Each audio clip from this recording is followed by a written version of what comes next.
الله أكبر.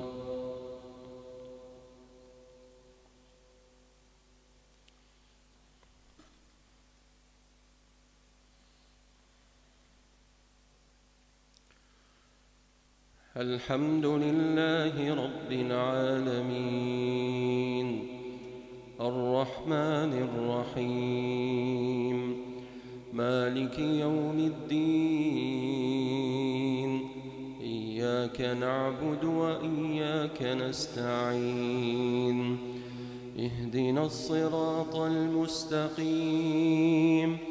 صراط الذين أنعمت عليهم غير المغضوب عليهم ولا الضالين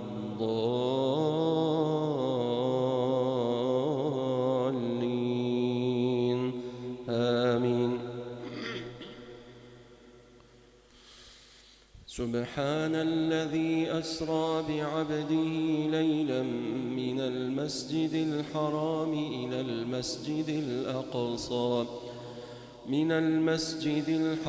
إلى المسجد الأقصى الذي باركنا حوله لنريه من آياتنا إنه هو السميع البصير. وآتينا موسى الكتاب وجعلناه هدى لبني إسرائيل ألا تتخذوا من دوني وكيلا ذرية من حملنا مع نوح إنه كان عبدا شكورا. وقضينا إلى بني إسرائيل في الكتاب لتفسدن في الأرض مرتين ولتعلن علوا كبيرا. فإذا جاء وعد أولاهما بعثنا عليكم عبادا لنا أولي بأس شديد فجاسوا خلال الديار وكان وعدا مفعولا.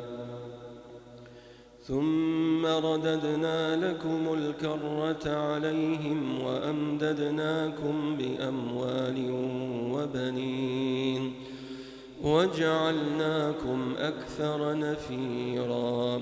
إن أحسنتم أحسنتم لأنفسكم وإن أسأتم فلها. فإذا جاء وعد الآخرة ليسوءوا وجوهكم وليدخلوا المسجد كما دخلوه أول مرة وليتبروا ما علوا تتبيرا. عسى ربكم أن يرحمكم وإن عدتم عدنا وجعلنا جهنم للكافرين حصيرا. إن هذا القرآن يهدي للتي هي أقوم ويبشر المؤمنين الذين يعملون الصالحات أن لهم أجرا كبيرا وأن الذين لا يؤمنون بالآخرة أعتدنا لهم عذابا أليما. ويدعو الإنسان بالشر دعاءه بالخير وكان الإنسان عجولا. وجعلنا الليل والنهار آيتين فمحونا آية الليل وجعلنا آية النهار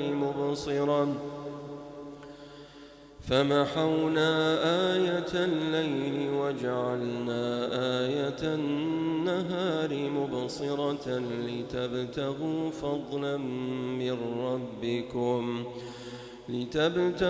فضلا من ربكم ولتعلموا عدد السنين والحساب وكل شيء فصلناه تفصيلا وكل إنسان ألزمناه طائره في عنقه ونخرج له يوم القيامة كتابا يلقاه منشورا اقرأ كتابك كفى بنفسك اليوم عليك حسيبا من اهتدى فإنما يهتدي لنفسه ومن ضل فإنما يضل عليها ولا تزر وازرة وزر أخرى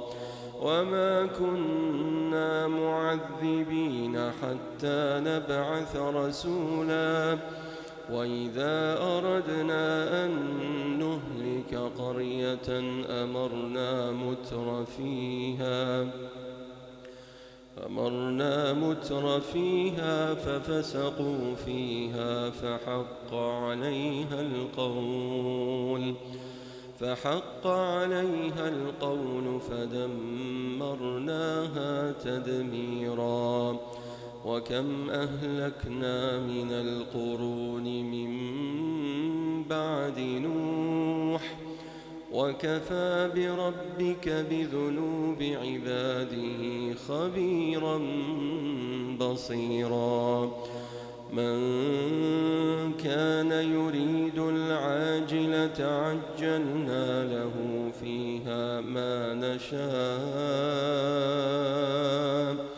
لمن نريد ثم جعلنا له جهنم يصلاها مذموما مدحورا ومن أراد الآخرة وسعى لها سعيها وهو مؤمن فأولئك